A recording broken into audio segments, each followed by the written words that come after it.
이번 종목 뉴스 스크랩을 통해서 한번 알아보도록 하겠습니다.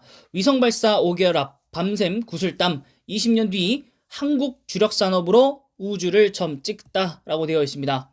지난 3월에 여러분 아시다시피 누리호가 발사가 이미 이루어졌습니다. 네, 그리고 차중 위성 1호기는 한국 항공우주연구원이 개발을 주관을 하고요. 그다음에 공동 개발자로 참여한 정부의 주도의 민관 합동 작품이었습니다. 칼 우주센터는 차중위성 3호기부터 5호기까지도 개발과 제작을 맡고요. 2톤급 다목적 실용 위성을 8기나 수용할 수 있는 국내 최대 규모의 민간 우주센터입니다. 그리고 약 8km 떨어진 종포공장에 이미 한국형 발사체 누리호 3호기가 거기에 사용될 1단 추진제 탱크가 이미 누여 있고요. 이것은 지난 9월에 제작을 완료하였고 13일 내에 이제 종포공장에서 전남 고흥 나로 우주센터로 옮겨졌습니다. 그 대부분 이제 그 발사체 같은 경우에 3단 구성으로 되어 있기 때문에 이제 2단 그다음 3단까지도 개발을 해서 이제 장착만 하면 되겠죠.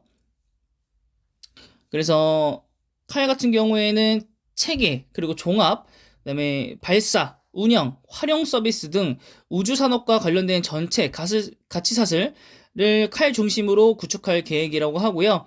높은 하드웨어와 상업성이 높은 서비스 부분들을 사업화로 집중할 예정이라고 합니다. 그래서 관련 주식들 한번 보고 오시겠습니다. 네, 당연히 이제 칼 주식을 갖고 왔고요. 이제 항공우주죠. 네, 최근에 굉장히 많이 올랐습니다. 네, 굉장히 많이 올랐고, 이때 빠진 만큼 올라오고 나서도 그 이상을 회복하는 모습을 보여주고 있습니다. 연말이라 이제 내년이라는 기대감 때문에 시작을 한 것 같고요. 이게 과거에도 뉴스가 한번 나왔는데 제가 갖고 오지는 않았습니다. 좀 그 항공우주에게 좀 실망한 부분들이 있어가지고 좀 안 갖고 왔는데 좀 그게 좀 미스였지 않나 싶습니다. 네, 그래서 일단은 지난번 올라왔던 부분들 정도까지는 올라온 거 거의 근처까지 올라왔는데 아무래도 이게 좀 시일이 걸릴 거기 때문에 조금은 조정이 어느 정도 나오지 않을까 싶습니다. 1월이나 2월 설 연휴쯤에는 아무래도 좀 내려올 것 같고 이제 그 시점쯤에서 한국항공우주로 들어가는 게 좋지 않나 싶습니다. 그래서 시가총액은 3조 정도 되고요. 코스피 104위 정도. 그래서 그 이쪽 항공우주계에서는 거의 삼성전자 같은 느낌이거든요. 그래서 뭐 그냥 꾸준히 가져가실 분들 같은 경우에는 그냥 가져가셔도 나쁘진 않을 것 같고요. 본인이 좀 짧게 수익을 내고 싶다 하시는 분들은 이제 지금 주가가 좀 높으니까요. 이거보다 좀 내려왔을 때 좀 투자를 한번 하시고 나중에 한번 폭락이 좀 한번 나왔을 때 그때 한번 들어가시는 걸 추천을 한번 드리도록 하겠습니다. 네, 그리고 관련 뉴스 하나만 더 있어서 하나 더 하도록 하겠습니다. 한반도 상공 빈틈없이 매일 눈을 띄운다라고 되어 있고요. 여기서는 바로 하나 시스템입니다. 이곳에서 제작된 카메라 탑재체가 6대가 있는데 이것은 이미 인공위성에 탑재가 됐거나 탑재될 예정이라고 합니다. 단수 탑재체를 제작을 넘어서 위성 전체를 제작해서 직접 쏘아 올려서 우주 헤리티지를 만들어 나가는 것이 목표라고 합니다. 일론 머스크의 스페이스X가 개발한 펠컨 X 로켓을 통한 인공위성을 직접 발사할 예정이라고 하고요. 현재 위성을 관제할 지상국 구축도 진행 중입니다. 실패를 포함한 인공위성 발사 경험을 쌓은 뒤 초소형 SAR 위성을 대용량으로 쏘아 올리는 방안을 모색 중입니다. 누리호 한 대 18대까지 가능하기 때문에 저궤도 위성을 개발에 주력을 하고요. 짧은 기간에 저비용 개발이 가능하고 군집화까지 가능하기 때문에 한반도를 이제 엄청 빠른 속도로 몇 분 만에 지나갈 속도라고 공전을 한다고 합니다.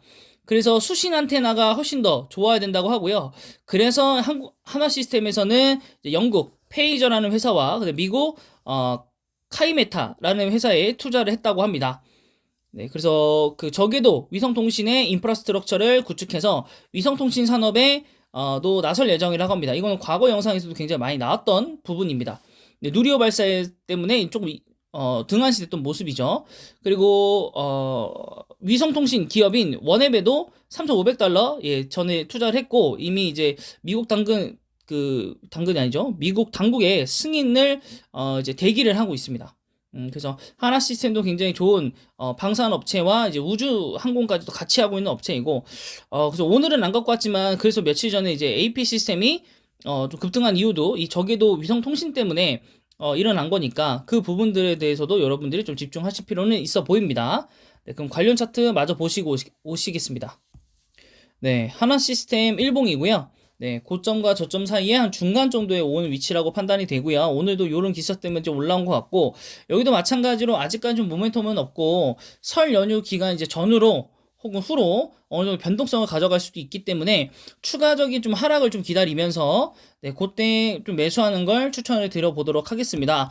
하지만 이제 월봉상으로 보시더라도 좀 공모가보다도 이미 올라왔고 고점을 찍고 유지했다가 내려왔기 때문에 물론 이게 쌍봉이라 볼 수 있겠지만 월봉에서 뭐 그런 건 보는 건 아닌 것 같고 네, 어쨌든 모멘텀을 탄다면 올라갈 수 있는 거기 때문에 추가적으로 이번 달에 올라왔다고 하더라도 또 다음 달엔 또 다시 내려갈 수도 있는 거기 때문에 어디까지 내려오는지 확인을 좀 한번 해보시고 요 바닥 부분서부터 매수에 이제 집중을 한번 해보시고 어디까지 내려가는지에 따라서 본인이 정한 그 구간에 따라서 3분할 내지 5분할 타고 내려가시면서 2월 이후에 3월달까지 5월달까지 딱 3개월 정도 100일 동안은 한번 기다려 보시면서 중간에 언제 한 번이라도 전고점 혹은 전전고점이 나온다면 매도하시는 걸 추천을 드리도록 하겠습니다. 시가총액은 약 3조 정도 됩니다.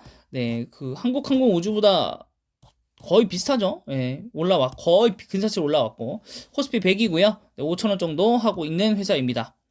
네, 마지막 기업입니다. 제가 제일 좋아하지만 아직도 한 번도 매수를 못 해본 하나 에어로스페이스입니다. 네, 요때 잡지 못했고 그 이후로 바닥을 다지고 올라간 모습이고요. 그 사실 시장의 수급에 의해서 차트가 무너지지만 않는다면 더 이상 좀 하락하는 건 좀 어렵지 않나 싶고 그래도 하락한 거는 이제 여기가 이제 마지막이다. 그래서 좀 아쉽다. 라고 보고 있고 그래서 또 유심히 봐야죠. 또 언제 주식이라는 건 뭐 10% 5% 우습게도 하락하는 것이기 때문에 지켜보는 걸 좀 목표로 좀 해보고 안 된다면 아까 말씀드렸지만 하나스페이스라든가 한국항공우주 같은 경우에 매수를 한번 해봐야 될 것 같습니다. 월봉상 2달 동안 떨어진 거를 거의 다 회복했기 때문에 좀 많이 개인 투자자 입장에서는 좀 아쉬운 상황이 됐고 또 실적이 또 좋은 회사다 보니까 또 그런 부분이 또 눈에 가긴 합니다. 그래서 2조 4천원 정도 되는 회사이고요. 코스피 133이고 액면가 5천원 정도 되는 회사입니다. 그래서 이제 다시 한번 뜨거워지는 이제 우주 항공 이제 산업이다 보니까 저도 이제 눈길이 다시 한번 좀 가고 있는데 일단 하나 시스템을 탑픽으로 잡고요. 그 다음에 이제 안정성을 위해서 한국항공 우주도 일정 이제 가격대가 오면 사보도록 하고 하나 에어로스페이스는 정말 마지막에 좀 담아보고 싶은데 또 과거 경험에 비추면 또 하나 에어로스페이스가 또 미친 듯이 날아갈 수도 있어요. 그래서 지금 현재 시장에서 뭐 게임주도 마찬가지지만 가는 놈이 계속 간다고 계속 보여주고 있거든요. 그래서 오히려 하나 에어로스페이스가 나와 보일 수도 있습니다. 그걸 이제 여러분들 투자 성향에 맞게끔 하시면 좋을 것 같습니다. 그래서 이번 영상은 여기까지고요. 영상이 마음에 드셨다면 구독과 좋아요